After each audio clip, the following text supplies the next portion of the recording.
right in. So today we're going to start by talking about applications. Yes, this is a resume workshop, but we're going to talk about resume just very briefly. Why both? I guess the answer to why both is because employers do require us to fill out the applications, and then they want us to go ahead and share our resumes. The one thing around applications, when filling out the application, we want to make sure that it is clear and that it is concise, as if as similar to the resume. And the most important thing to me about filling out the application is paying careful attention to details. Because I did a project before whereby the employer, it was 3M, it doesn't have to be a secret, I can tell you. They did a big project in Washington County. We took in about 300 to 400 applications that day. 100 of the applications simply did not leave that building because we did not, when I say we, I mean the applicant did not follow the instructions. So if the application, and I'll tell you what that one was, on the 3M application, it has our name. So when we put our names on applications, we are so accustomed to writing our first name and then our last name. But on their application, it actually called for one to put their last name and then their first name. So if someone was filling out the application and they were not actually reading it and paying attention to detail, then they automatically got themselves eliminated. So make sure that the most important thing to me for you is when you're filling out an application, most of them are going to be online, but making sure that you're paying attention to the details and that you're giving complete answers. Another thing that I would recommend around application is that we not put C resume. I promise you, employers do not allow you to do that. Now, some employers will not necessarily tell you not to put resume. I know the Ramsey County actually would tell you do not put C resume on your application. They want you to actually fill it out. I don't know any other employers that do that, but for the sake of our knowledge base, we're going to know that when it comes to applications, we're going to be very careful to pay attention to details. And then we're going to be very careful to not say see resume. You must make sure that you're filling it out clearly and distinctly. Um, Also, when you are getting these applications, remember that the application is going to be part of your first impression, and we want to be very careful to make great impressions. So the next thing is what I've already aforementioned. I guess it's in my head. Make sure that you're reading the instructions carefully. Make sure you're filling it out completely, and then do keep a good record of the application that you're submitting, whether that is online, rarely in paper form, but whether it's online or a paper form that you're documenting, like have a sheet where you are documenting the date that you fill out the application so you can keep a record of, so when the employer call you, you know how to recall that information. Are there any benefits or negatives to completing options questions about disability veteran? Da, da, da, da. So someone is asking a question, are there any benefits or negatives to completing optional questions? Um, with the optional questions, I would say that the only thing is that it allows that company to document that they are servicing and providing services to a wide range of people, inclusive of one who may have a disability. When and race, we know there's a lot going on with diversity, equity, and inclusion, but yes, I would say fill that out. As far as the veteran status, again, that is part of the DEI thing as well. However, sometime a veteran will receive preferences, and you get so many points for employers who assign points. You get so many points for being a veteran, and that definitely will work in your favor in that particular case. So yeah, that's the answer. So thank you for that question. So now we've actually, is there any other questions around applications? Because we're going to jump into resumes. Any questions around that? Thank you for the question that came up. Seeing none. The finance for a job. Uh, Somebody's asking about a question around cover letters, and we're going to talk about cover letters in a little bit later in the workshop. So I definitely will come back around there. We're going to talk about how do you handle the gap. That's what we're going to. So someone asked, how do you handle gaps in my resume? Perfect. I'm glad you asked that. That gives us an opportunity to transition into resume. So thank you. Somebody said, do you think a disability work against you? I don't think so. I don't recommend you share out uh illnesses, like if you're trying to get a workplace accommodation, but a disability, if they're asking that question, they don't know what it is that you a disability can be anything. It could be physical, it could be mental, and a disability does not affect your ability to perform your job, so it should not work against you. Um, so now we're going to talk about resumes. So we were to talk about a resume, we'll say if the R could be relevant. So we're going to include relevant information.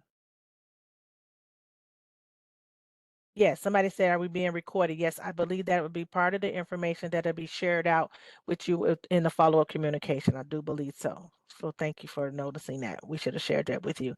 So include only, so resume. So if we were talking about resume, we was to make it into acronym. The R could have possibly stand for making sure that the information that we shared is relevant. So we're going to share our relevant information. Then we're going to provide evidence of it, and in the evidence that's going to be manifest by sharing out the skill set that you have. Sometimes we have resumes. We want to make sure that we're telling that task, and that's going to be the skill. And then the E, what is this? You. And then we're going to explain how you accomplish a task. And then every bullet must add some type of value. Now, when I say that every bullet should add value, I'm not going to say, hey, let's make a resume and make it all accomplishment statements. If you were to do that, and we're going to cover that shortly here, the resume would be a little hard to read and believe. So I'm not saying making sure that every bullet is added value, but it doesn't have to necessarily be an accomplishment statement, which we'll discuss. So I have a question for everybody. Is there a perfect resume? I didn't want to give you the answer right away. So is there a perfect resume? So you believe that if you believe there is a perfect resume, I see some people putting yes, no, no, no. So I'm seeing a lot of different answers, a lot of no's popping up. No, no, no. So I'm going to agree with you. I'm going to go back to this, to go over to this. So yes, I agree. That's not necessarily a perfect resume. There are many different strategies around a resume. So today we're just going to discuss what's best practice according to best practice of what we like to share out. Nevertheless, there's no such thing as a best resume. Now, if you were to talk to 5 different people and get feedback on the resume, you may get 5 different opinions. With the Career Force staff, however, there should be some consistency on some baseline things that we find to be best practices, and we should all be sharing out that same information. Now, the bottom line of the resume is that it's yours. You have to be comfortable with it, and you need to be able to sell it. Now, when I say that, sometime been doing this for over 15 years, and when I first started out in this area and doing that, I found that people were paying professional resume writers. I personally do not recommend that, especially when you have Career Force staff. Uh, have us to partner with you. Why would you pay somebody? And we're just as smart, and in many cases, better.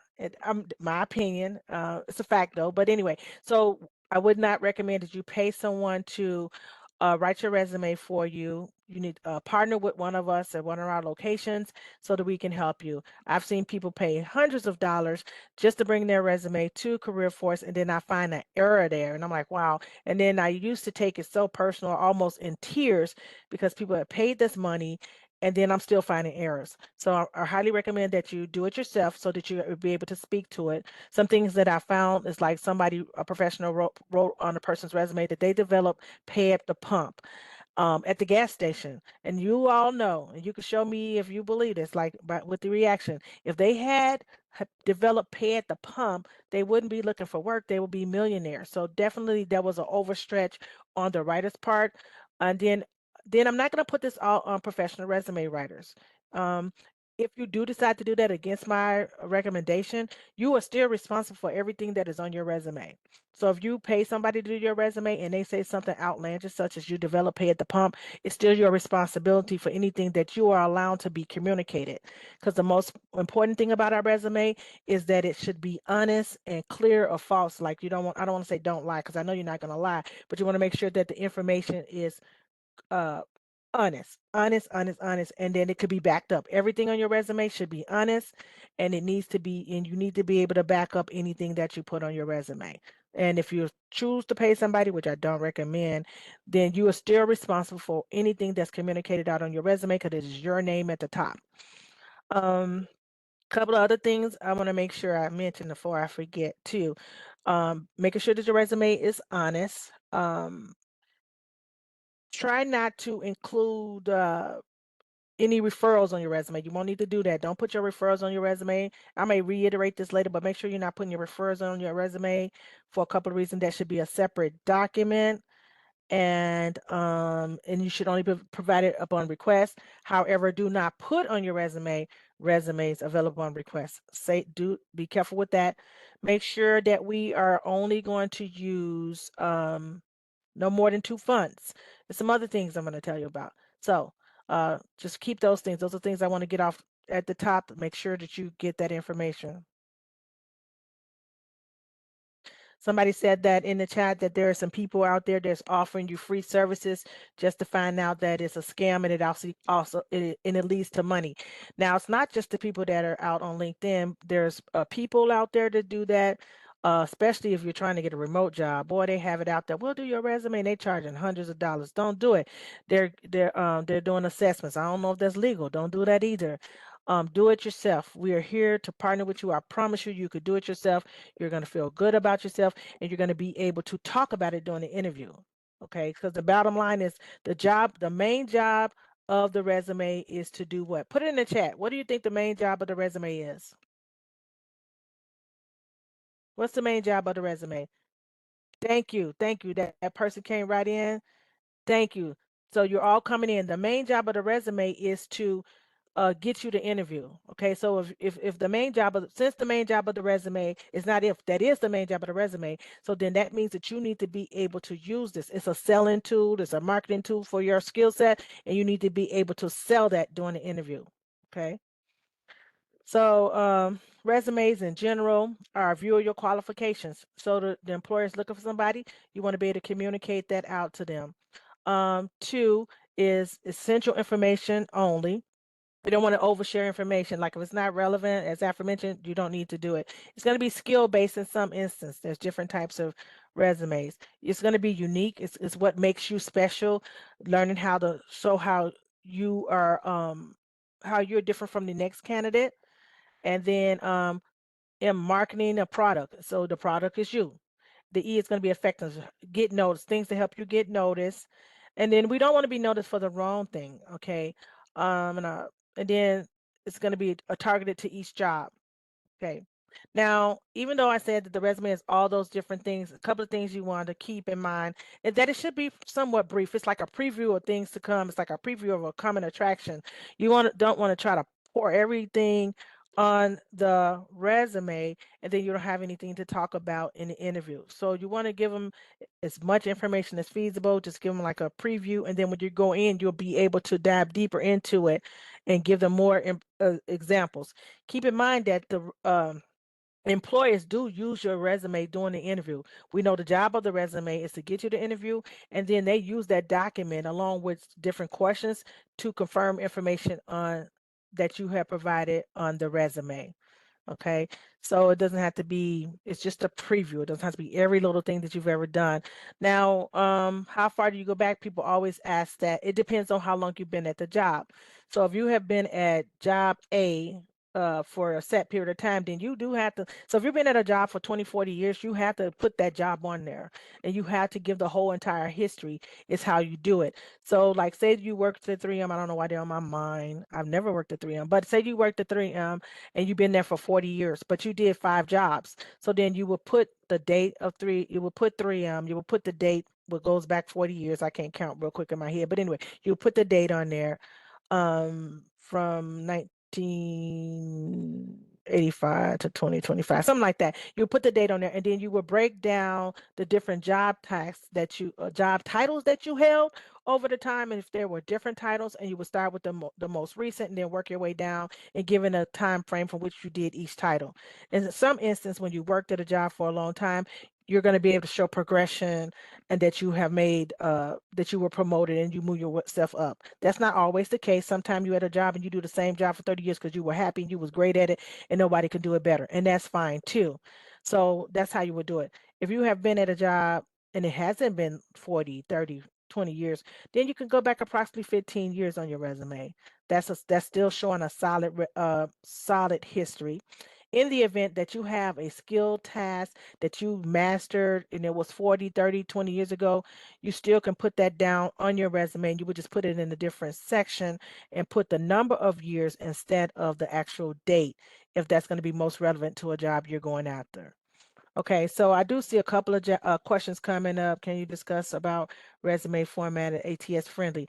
I think that was going to come up, but since I don't know when it's going to come up and you asked the question already, yes, I was going to discuss that. So around that, I'm going to come back to ATS. I'm definitely going to talk about ATS and making sure that it's friendly. I'm making myself a note, and it is part of it, so I will be talking about that. And then another person is asking, yep, it's later in the presentation. Every time I ran was 10 years old, 20 years of service. If you were in the military, first of all, thank you for your service. We appreciate you. Um, and you definitely can include your service in the military. And then there is a website that can help you to transform your military to civilian terms. So yeah, so if you have not, please do fill out the veteran questionnaire and see if you're eligible to have a DFOP to work with you. And if not, connect with our Career Force staff, or you can call Career Force Information Assistant and ask for me, and I'll get you in the right direction. Okay. Yeah. So yeah, I saw that in there. So yeah, so it is, Cal did say we're going to come up on that, so I'm going to wait till it gets here. Okay, so then keep it in mind with your resume. You want to make sure that it's going to have a visual impact. So right now you see two pictures that look very blurry, but the color that hopefully is coming up on your screen, it shows you the eyes of how a recruiter or someone would see it. This is an image that came from theladders.com, just showing the heat of the recruiter's eyeballs as they move from your resume. And notice on this side, which is my left, is it's not a lot of color, but on the right it's a lot more activity going on on the right side, where because it has on the right side it's clearer, it has separate space, and it's easier to read. This on the left side, it looked more like, oh, I don't even know if this is look like a page in a book. It's just too much information. It's too compact. So you definitely would want to have some spacing as illustrated here, where it would allow for the human eye to actually see it a lot better than you would if it was that. So now let's talk about the resume as we try to make it scannable. You could use bold letters, or you can highlight things. Things you want to avoid is avoid italics, underlines, borders, lines across the page, and things of that nature. This kind of sounds also, and then so when it comes to text boxes, graphics, and colors, you do want to, colors is okay if you don't overuse it. It can help you, it can enhance it, but you don't want to make it too fancy. So, and be aware of fancy fonts. Excuse me. Be aware of fancy fonts. Fonts. Fonts. Fonts is what I'm trying to say out my mouth. So basically, when it comes to ATS, I think this is a great time for me to talk about it. For those who don't know, ATS is called the Applicant Tracking Software. And what it does is it scans a resume. It is utilized by employers, both small and large, and it scans a resume. It assigns it a score or a percentage, and it helps to determine whether or not or one gets the interview. So before a human eye would see it, the applicant tracking system would see it, and it would assign. There's like there's several different types of applicant tracking system. A lot of recruiters use it. Some use it to store information. Then there's others that use it to help to facilitate who would get the interview.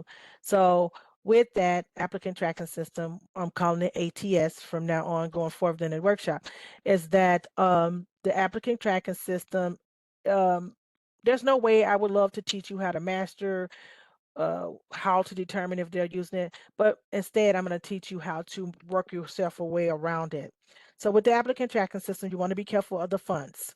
The applicant tracking system does not necessarily read tables, charts, and remember and graphics. So around graphics and pictures, I would recommend that you wouldn't have pictures on your resume anyway, unless you were going to be an actress or something. So there shouldn't be any pictures on there. And if you're not in graphic design, you probably don't want to have a lot of graphics on it. So, but ATS will not read when there is a cart, no, columns. Doesn't read columns, doesn't read tables, it doesn't read QR codes. And then there's a certain way that you want to arrange your information on there for the ATS to read it. So you want to avoid headers and footers. Everybody just type avoid headers and footers so I can know that you heard me.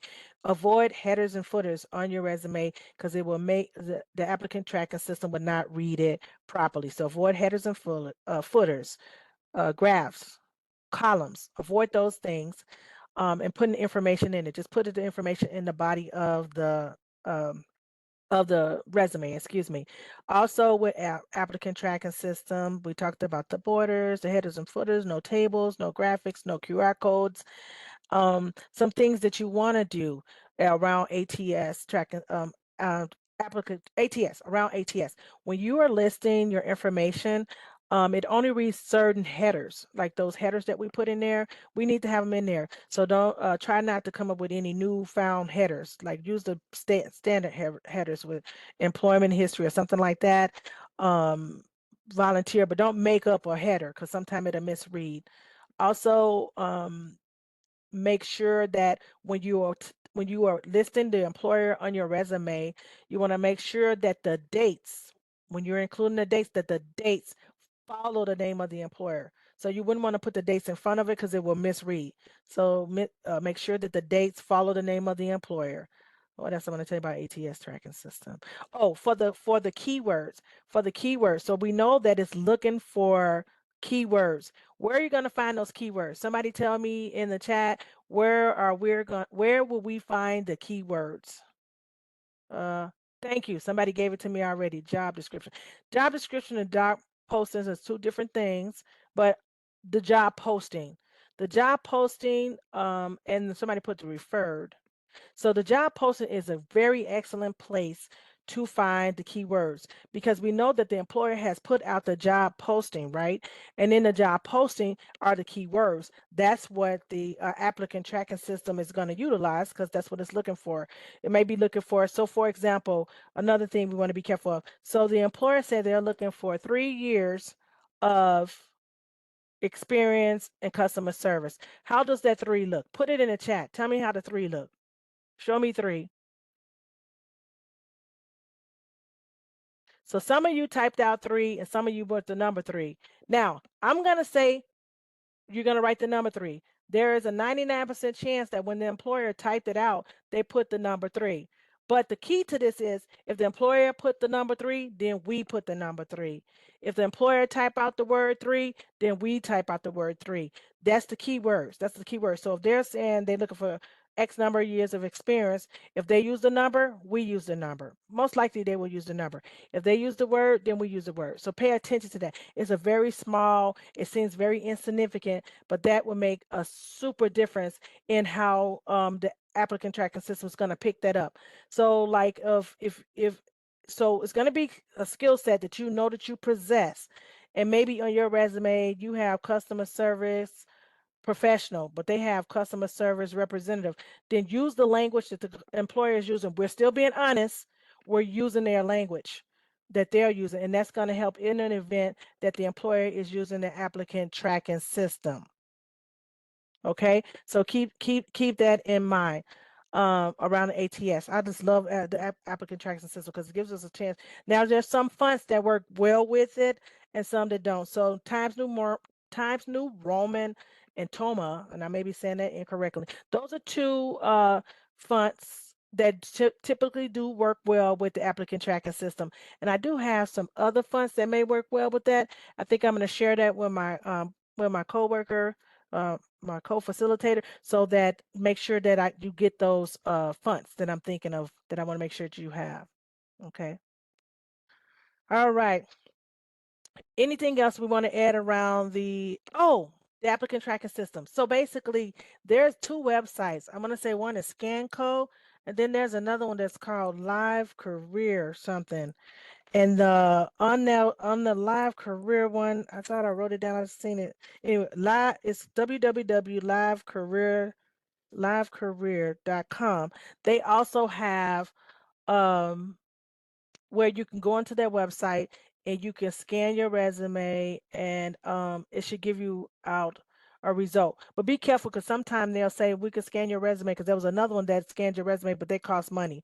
So let me double check and make sure Live Career doesn't cost money. But I saw that this week, but I will double check. And then there's scan code. So I will make sure that I communicate out that it's in your email follow up which one you can scan. But scan code is definitely free, but you can only have so many, so don't waste it.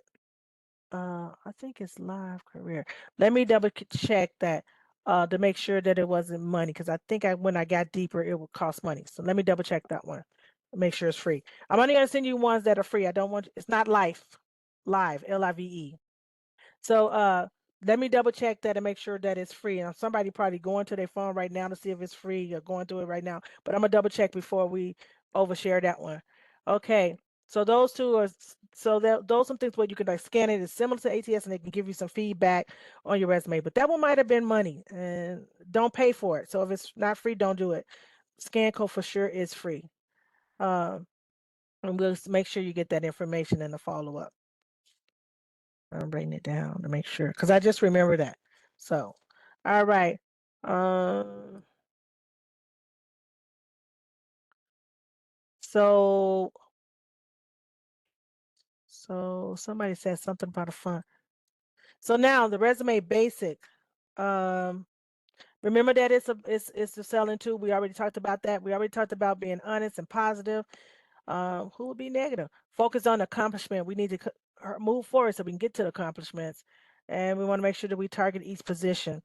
Now, around being overqualified, if we don't target our resume, sometime for those of us who have 20 plus years of experience, we may come across as overqualified, which can be alarming for a whole lot of reasons. I don't know if I have the time to talk about all the reasons why we don't want to come off as overqualified.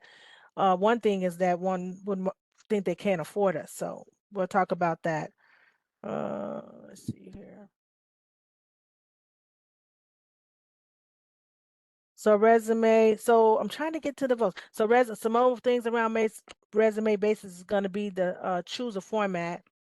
At the top of your resume, you want to leave 1/3. The most important valuable part is going to be at the top of the resume. You want to make sure you include white space, as I illustrated in that picture earlier, where the white space is very important, and that is error free. You definitely want to make sure that you are proofreading your resume, you want to make sure that you are spell checking your resume. In addition to spell checking your resume, because it's proven that not every spell check is correct. So the spell check is great and it helps us if we misspell a word. However, spell check doesn't always identify when we spell a word correctly, but it's the incorrect word. Like, for example, somebody thought I said life, Live, when I said live, Live. So if I was doing a spell check of a document with those two words in it, it would not be able to differentiate between what I said and what I meant because both Live is a word and Life is a word. It wouldn't be able to correct it. So make sure that in addition to doing your spell check, that you are having two human eyes other than yourself to read over it. Another thing is another trick I learned a long time ago is to somebody say do Grammarly scan too. Good idea. So Grammarly would know if you use the wrong word. Right. That is good. So another thing you could do is try to read the resume backwards. You definitely will find the wrong word, and if you have a word that's there, that's not the right word. But because you get accustomed to seeing what you think that it says, it's going to be very important to have a fresh set of eyes to look at it as well. Even if you have a teenage child at home, they can read the resume because they're going to be able, well, shoot, some kids can read at 5. So I won't say a teenager, but if as long as you have a child that's a reading age, they can read over it and they'll be able to catch the error as well. So anybody can help you. So make sure you do that. Have that person to read your resume. It doesn't have to necessarily be a resume professional. Somebody said Grammarly is not 100%. I don't know if that's free or not. I haven't really used that. Uh, so much. Somebody tell me if it's free. So keep in mind that the top of the resume is what you're going to utilize to try to grab that employer's attention, and that's going to come out in a minute when we go through the different forms of it. I'll highlight that even more. So for the resume formats, there are going to be a couple of different options that we'll talk about. One is going to be chronological, where you organize by job history. Functional, where you organize by skill, and then combination, which is going to be both. We're going to look at all of these in a moment. And which format you use is going to be one that's going to be able to tell the story for you best. It doesn't matter which one you use, just as long. It just depends on if you're targeting your resume. So let's get to it. So jobs, jobscan.co. We'll talk about that. See, that came up. Somebody said Chat GPT is helpful. Yeah, I'm not gonna say it's not. But if you decide to use Chat GPT or any other AI tool, make sure you're reading it and make sure that it's honest and make sure that it's correct. Because it'll make you sound really wonderful, like you're an astronaut at the end of the day, but you need to make sure you're reading that and that the information is communicated out correctly. I do know I had a coworker who does bring in the Chat GPT and she showed you how to do it without telling you.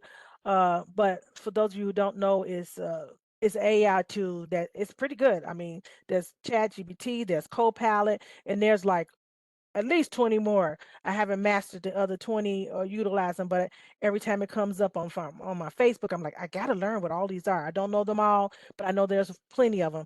There is a resume AI that costs a lot of money. But the resume AI, it has it where it takes your resume, it breaks it down by different categories, but it is not free. So try not to do that. Uh, but it's out there. So there's a lot of AIs out there. There's apps AI, but those things cost money. So try if you're going to use things like AI, be fine. But keep in mind that employers know that we know about AI, but keep in mind employers know about AI. If we know it, they know it, and they might not necessarily like that. And there's a way that they can tell how it comes off. And then the AI also have like a little identifier in it, not a real one, but most people can tell if it was AI or human written. But anyway, back to this.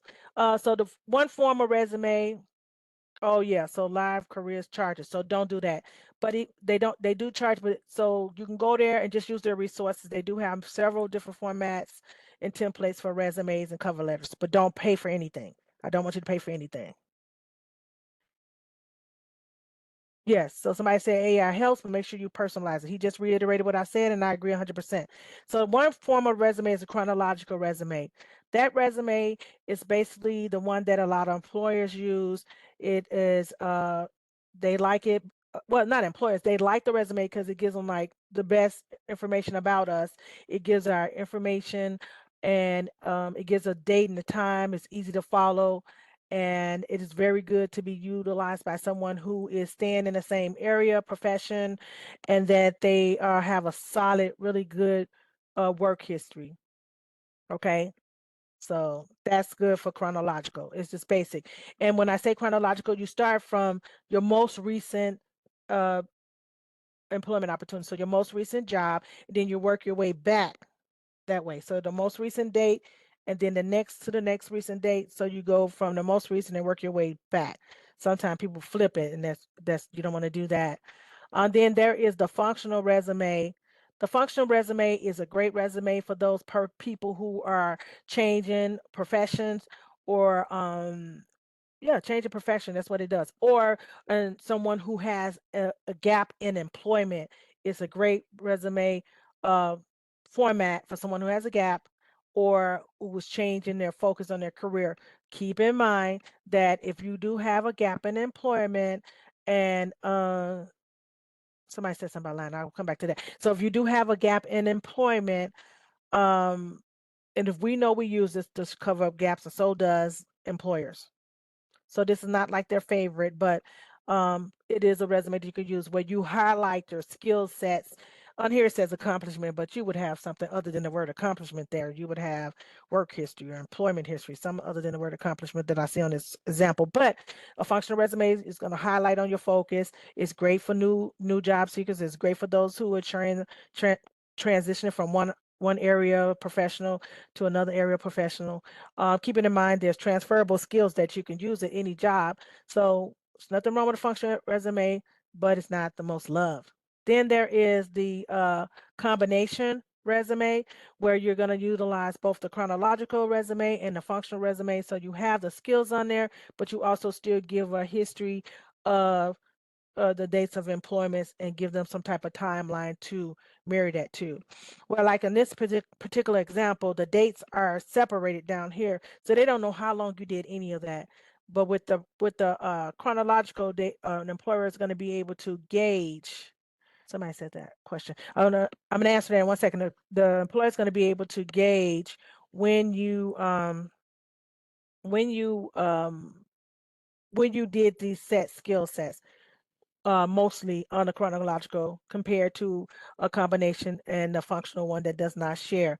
Somebody said our resume gaps really negative considering the current environment. Somebody said our resume gaps really considered negative considering the current environment. I wouldn't say that it's necessary to considered negative, but you want to be able to speak to that. What was you doing during that gap time? Were you taking care of a family member, whether it's a child or a parent, husband, spouse, whatever? Were you taking care of somebody? So basically that's actually a job. We can make that work. It's not a paid job, but you were doing something. You were very busy. Were you on sabbatical? Were you learning? Um, they might want to know what you were doing in that set time. Now, there's some people who are just as involved. Um, and even if you were just as involved, what were you doing when you were just as involved?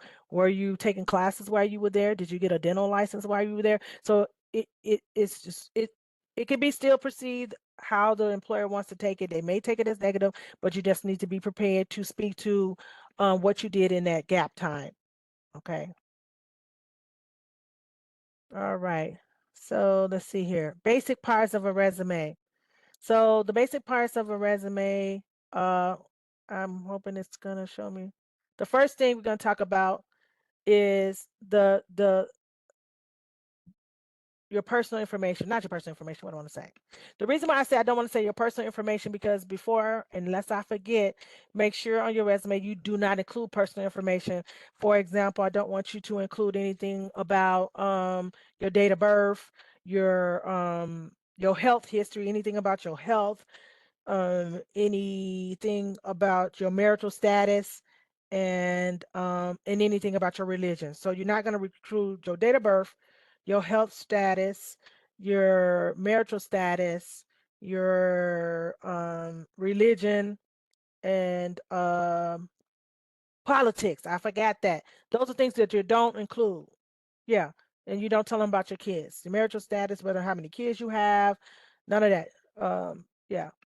You were right, caregiver. Somebody said, yeah, if you're filling in that blank as a caregiver, that's exactly what you were right. But things that you don't want to include when I say personal information, your date of birth, your health status, um, how many kids you got, your marital status, your religion, or your political stance. Please leave those out.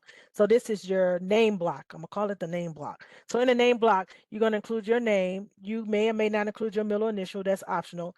You could put your city and state. Now, notice on here, we don't have the address.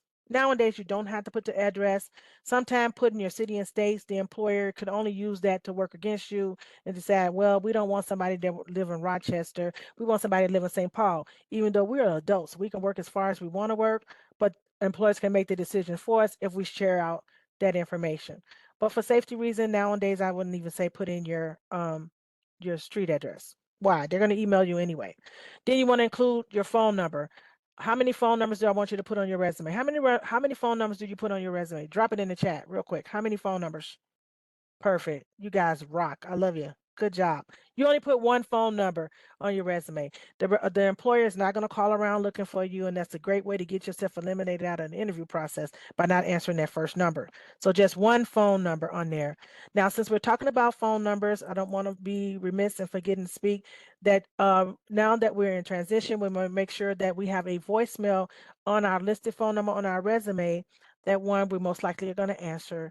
Two, that in the event that we're unable to answer, that the voicemail is professional. No cute kids and no music. And I know I played music for you today, but no music on your phone. Just a clear, decisive voice message with perhaps your name Maybe not even your nickname, but your name that's on your resume, letting them know you will call them back as soon as feasible, however you say that. All right. And then also the email. I almost want you to put your emails in the chat. Don't do that. Don't do that. But um, lest I go back and look at all your emails later, which I might just do that. You want to make sure that your email is some combination of your name minus your birthday. So if you put Liz Job Seeker 63, then they know that you're probably 50 some years old because now you've told them that you're 52 or whatever, however old you are. 52, 62, 63. 63 will make you 60. I don't know. It'll make you an age. It'll know your birthday. So don't put the year that you were born on your in your email. Don't put the year. Try not to put them on the date. Try to avoid that. Make sure that the email address is professional. It doesn't mean that if you have an email that's cute that you have to get rid of it. You just have a separate email for the communications around job search. You don't want to have anything like cute chick dot hotmail. I'm a hunk for love. You don't want to have anything crazy. I don't want to say this crazy, but you don't want to have anything cute like that. It must be some combinations of your name. And I've seen something recently that will definitely get you eliminated in some instance when somebody sees that you don't have a professional email, and it will make them not want to take you as important around the graduation dates. I wouldn't actually recommend you do that either. So when we get to the education part, I would have recommended, but since it came up and I may forget, as far as your graduation date, unless you've graduated in the last 2 years, you just want to put completed. Okay, because that would also give you away. So say that you got your college degree. Oh, I won't even tell you the year. I almost told you a year. So say you graduated in 1984, then they know you've been out of school 40 years. You got to be at least 50 something. So yeah, don't put graduation dates, and that comes up with the education section. And then if you have a LinkedIn account, everybody who know what LinkedIn, if you just know what LinkedIn is, give me a thumbs up. If you have a LinkedIn account, give me a heart. Let me see the hearts. Thumbs up. Thumb up if you have it. Hearts if you have it. Thumbs up if you know what it is. Okay.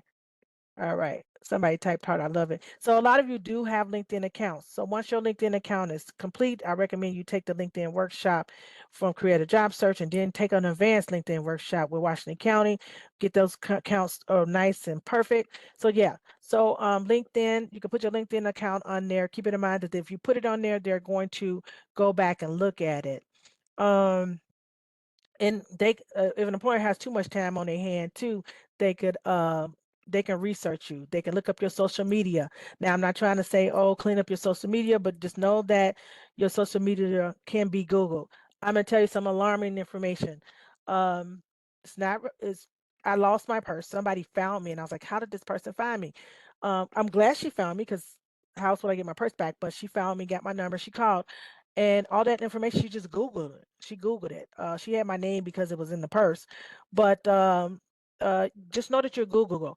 And I also noticed when I was looking to find out how this woman found me is that when you Google your name after class, it brought up uh it actually brought up a post that I made on Facebook. I did not know that. So I made a post on a particular somebody's posting on Facebook, and when I Googled my name, it brought up the actual posting. I did not know that. So yeah, know that you're Googleable. So watch it on your if you have Facebook, Instagram. I don't know all of them. It's Facebook, Instagram, and Simone. You know all of them. I don't know all of them. Make sure that just know that you could be Google, and then if your name is attached to those accounts, when they Google your name, that will come up. So hopefully you don't have anything bad on there on your accounts, because if somebody has too much time, they can Google you. Somebody said, should you remove hyperlinks on resume? I don't know that they're going to necessarily lose the hyperlinks on the resume. And that depends on, did you have the hyperlink on there because it's your LinkedIn account? That's fine. Yeah, they can use that hyperlink. So I don't know what other hyperlinks you would put on your resume other than LinkedIn. So let me know about that. LinkedIn hyperlink would be okay. Okay, what else I want to address? So that's just the name block. The email gives a hyperlink. Yeah, that hyperlink will be okay because then they would just be able to email you easily. So that's fine. All right, what else? Oops, excuse me. I think I went past the name block. Okay, so we out for the name block. The next section of the resume I want to talk about is going to be the objective or the summary. So who could tell me the difference? Can someone tell me the difference between an objective and a summary? real quick? What do you think the difference is? Anybody?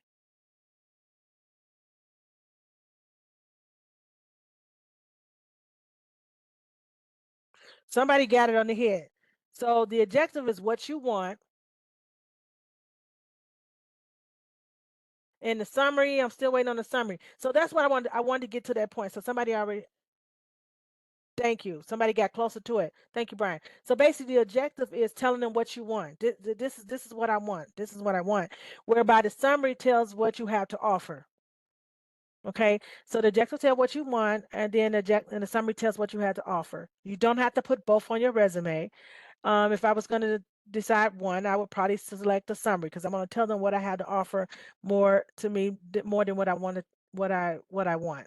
Now I know that our website, minnesotaworks.net, does call for an objective, and if you're going to put that on there because it's a required part on our website, then it's fine. You go ahead and put down something similar to this, mechanical engineer. Don't necessarily write out a whole lot. Just write out what you're looking for, so that in that event, an employer that may be looking for you will be able to find you by what you're looking for. But the objective tells what it is we want, and the summary tells what we have to offer. Now, the summary can be put in a format. You can put it in a paragraph, or you can put the summary with bullet points. Either one. Remember, that's at the top of the resume. That's that 1/3. That's that broad wave. If we were playing boardwalk, if we were playing Monopoly, that's the area of the resume that's got to gather the employer's attention and hold it there to make sure they want to read the rest of the resume, and it could definitely get their attention. So keep that, and you want to be intentional in that. You want to avoid having too much. You don't want it to be too wordy. You want to just be straightforward and to the point. Um, so that you can gather their attention and hold it. Let's get to the next part of the resume. And the next part of the resume is going to be professional experience or work experience, employment experience, whatever that header is, where you would go in and you would put down, I recommend, and I agree with this picture, that you put down the job title. A lot of time people put down the job title, they put down the employer's name, whereby it's important where you worked at, but it's not the company is not the most important. You are the most important. So you definitely want to share out your job title, and then followed by the company's name, and then the city, and then the state. Now on here I noticed that that date appears to be before the employer. Remember what I said, it overrides what you see, is that I need that date to follow the name of the employer in the event that it misread, in the event that an employer is using the applicant tracking system. And then you would just make sure you include some skills or some tasks that you did. You must include some tasks that you did at the job. This person designed a plan layout for shipping and department, and they develop a multi-step shipping process to improvement plan. So keep that in mind. And then if on the job posting it links something, make sure that the things you're sharing out are true and it's honest. But if you are sharing out information that you've done, because the job posting attracts you because you know you've done those things, make sure you're being very careful and intentional about the verbiage that you choose to use. You also can include a volunteer section on your resume. Hold on, hold on, I'm going too fast. Okay, so let me keep going here. This is the education. After the experience, you're going to go ahead and put down your education. The most important thing about this, you're going to put your latest degree, doctorate, bachelor, no, doctorate, master's, bachelor's, high school. If you have a bachelor's, you don't have to necessarily put the high school. They know that you had to have a high school degree if you got a bachelor's. Now, sometimes people don't say if you have a master's, you don't have to put a bachelor's. But when it comes to masters, and doctorate, you can put all of those because maybe they were different concentrations. So make sure you're putting those in there. Now, sometime in the education session, I often see that people put down University of Minnesota, right? But you only went and you only took one class. So if you put the University of Minnesota, it gives the illusion that you attended University of Minnesota and you have attained the degree. But if you've only taken classes, you need to document it as such. Now, if you're taking classes at the University of Minnesota, Mankato State, the University of Iowa, but you still haven't you didn't get a degree, it makes it look like you jumped around. So make sure you put down those classes, and are those classes that you took, are they relevant to the job that you're applying for? Okay. In most instances, employers just want to know that you went to school, and you have a degree, it don't really matter what your degree in is in. Okay, so make sure you know that, and make sure in most cases that is relevant. I've seen people with design degree, but they applying for something totally different, and that's okay. I did not complete my MBA, but I completed. Somebody said they didn't complete they. Now, if you didn't complete your MBA and but you only need X number of credits and you intend to finish it, you could put pending masters, and blah blah blah. You could definitely put pending that you're pending the masters, and then you still have your bachelor's on there. Okay. So the next thing on here is the other sections that you could possibly put on your resume, and this class goes very quickly. Military experience can be put on there, absolutely. Volunteer experience. Now, a lot of employers will give you credit for the volunteer experience, with the exception of Ramsey County. They actually put on their resumes only to include paid experience on the application, but doesn't mean you can't have it on your resume. Leadership experience, professional memberships. Be careful about the professional memberships, especially professional memberships, as long as they're not, it doesn't reveal any of the things that I aforementioned, religions, politics, things like that. Awards and recognitions you can put on there. Training certificates, you can also include those. Those all actually can be sections on the resume. Now, accomplishment statement, which we're not going to have time to go deep into it. This needs to be a longer class. Action words plus details plus outcome equal results. They're very similar to a star formatted story, which you would tell. So accomplishment statements, it would take time. You're gonna go, you think about the time, you're gonna give it some quantitative to it, like put an amount on there, like you wouldn't just say you answer the phone calls. You would say you answer the calls in a certain amount of time, and you could do it like that. So that's going to take a little bit of practice. We're speaking of it, but we would need another 30, thank you, another 30 minutes to actually dive deep into that accomplishment statement. Let me show you what I mean by that. There was an activity. We don't have time for the activity looking at the time, but so say for example, these are two examples of a task. You kept inventory, you call customers. But if we were talking about an accomplishment statement, instead of saying you kept inventory and you call customers, you would say something like manage daily inventory of over 1,000 classifications of medical supplies. Instead of saying you call customers, you would say something similar to grew client base from 0 to 70 within 2 months by effectively using cold calling techniques. So something similar to that. Somebody said executive. Wow, this class goes very fast. Then there's the cover letter.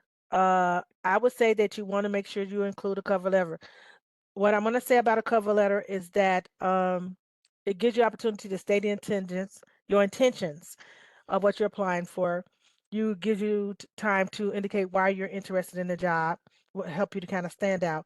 It is it explain how you can match the employee's needs. This can be successfully done by using what I call a T formatted cover letter, where you put your skills on one side and your requirements. You put what they're requesting and your requirements on the other side in T format. And also you can thank them on the cover letter. That's different. And then say how you want to follow up on the cover letter. So those are the things you could do. You want to make sure you're honest and be sweet and straightforward to the point. I don't know that a cover letter is part of the follow up communication. It should be, but if not, I will make sure that you have a cover letter on there, and make sure that you on the cover letter again don't have any mistakes. And one thing, as time is rushing up on me, I want to make sure that I say is that make sure you avoid personal pronouns like I and my on your resume. Do not have the word I or my. Any personal pronouns, try to avoid them. Actually, I'm just going to be straightforward to the point because I don't have a lot of time. Do not have personal pronouns on your resume, and very limited personal pronouns on your cover letter. Make it about the employer, about how you can help their bottom line. It's about us, but when we're communicating to employers, we want it to be like it's about them. Um, for resume reviews, you can definitely contact Career Force. We would definitely partner with you in that. And it says, thank you for joining us. But I want to see, is there any questions in here that I need to address really quickly? We have about 4 minutes. Suggest for resume file. Somebody said, oh, somebody's asking about suggesting for resume files. Thank you for asking that question. So that question is, you want to save your resume in 3 formats, and this is part of the ATS that I wish I would have remembered to tell you. One, you're gonna save your resume in three different formats. One, you're gonna save it in a doc. That doc format is gonna help you because you're gonna be able. That's the DOC. These are all in Word. You're going to use that document so that you can have something you can edit, because remember, you're going to be changing it. You're going to save it too in a text format. The text format is probably the one I'm going to recommend that you use for uploading online. And then the PDF. The PDF is the format you're going to save, and I usually say to save the PDF format so that you can send it out in the emails. Back in the day, there were so many different versions of Word that we couldn't guarantee that the employer was going to be able to read the email on the other side. So that's why we suggest the PDF. It helps you to control whether or not the employer can actually open it and read it without your resume shifting and moving around, and you can control the appearance. I'm not saying send a PDF because we're scared somebody's gonna steal it. That's never my concern. My concern is being able to control how it look when they open it up. All right. How many pages should the resume be? A resume should be approximately 2 pages. They should be 2 full pages. It could be 1 page, 2 pages. And if it's more, because it depends on your profession, there's professionals who have documentations, writing, citations, different things that they need to communicate in the resume, and that's fine. Just make sure they're 4 pages, never 1.5. What else? Go ahead, Kyle. Will the college graduation date show your age? Mine's would. It definitely will show you. I won't even tell you when I graduated. It definitely will show your age. So you definitely want to put completed unless it's within the last 2 years. So, yeah, I do have a couple of questions here. I have one question. Are there specific considerations and approaches for an executive level resume to highlight the extensive skills and experience I have? It would be the approach that it's just like regular resumes. It's going to be just like you set it up. You're still going to put all your key information at the top. It's going to be the same approach, whether it's an executive resume or a regular resume. It's just that the information that you shared is going to be more rich in the fact that instead of having 1 year experience, you may have 10, 15 years of experience. And then the things that you did is going to show the richness of that level. Yep. And with an executive level resume, that's one that's likely going to be 2 pages as opposed to one. That's an example of where you might use a little bit longer resume. Okay. I have one more question here. How do you feel about a single line endorsement citation in a resume? Mm, I don't know how I feel about it. It's optional. I don't feel good or bad about it. I don't know Okay. how. I'm just neutral on that one. Okay. And I know we are running out of time. I just want to reiterate to people again, if you did not get your specific question answered today, we will send out in that follow-up the process to schedule a one-on-one appointment with a career force representative. We handle these questions every day, as well as being able to go into your local career force center and get those answered as well. I'll turn it back Okay. to you. And then somebody, I know that you could stop it. We can end it, but somebody put on here, how would you document certificate programs? Those certificate programs are going to be inclusive in the education under your education section after you put like your high school or college degree, or it could be high school and then that could be above it. You could put those certifications there if they're relevant. If you owned a business for over 20 years, uh, I wouldn't say the word only high school. That's perfect. I mean, you've proven yourself, obviously. So that I wouldn't worry about that. I don't see any other questions. I gotta. Okay, I looked over the question as quickly as I could, and I tried to grab as many as I could. Yeah, I think we got a lot of the common ones. Okay, For those all very right. specific questions, definitely reach out to us and we can handle